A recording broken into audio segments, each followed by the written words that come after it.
In today's video, I'm going to teach you how to create a super admin user in Google Workspace. A super admin is the highest level role in Google Workspace with full access to all settings, data, and administrative features across your organization. Because this role carries significant power, assign it only to trusted accounts and keep the number of super admins as small as possible. To begin, go to the admin console. In your browser, open admin.google.com and sign in with an account that already has permission to manage roles. You'll land on the admin console homepage.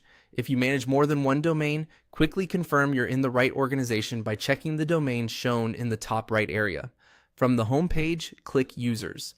This brings up the list of all user accounts in your organization. If you have a large directory, use the search bar at the top to find the person quickly by name or email. Before moving on, double check that you've selected the correct account, since you're about to grant organization-wide administrative access. Next, click the user you want to elevate. This opens that user's profile, where you can see their status, groups, and administrative details. If the account is suspended or has limited sign-in access, address that first, because the super admin role is only useful for users who can sign in securely. On the user's page, click Roles. This section controls which administrative privileges the user has. You'll see a list of available admin roles, ranging from narrowly scoped roles to broad ones. Roles can be combined, but super admin alone already includes all privileges. Now, click Super Admin to assign the role. You may be asked to confirm that you understand the scope of this change. Confirm to proceed. The assignment takes effect immediately, giving this user full administrative control, including access to billing, security settings, user management, and all apps governed by your Google Workspace configuration.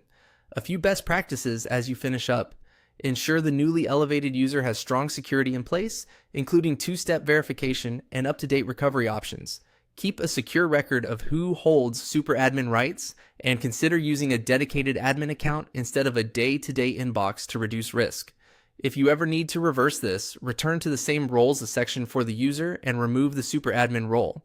And that's it. You've successfully created a super admin user in Google Workspace by opening the admin console, going to Users, selecting the user, opening roles, and assigning the super admin role.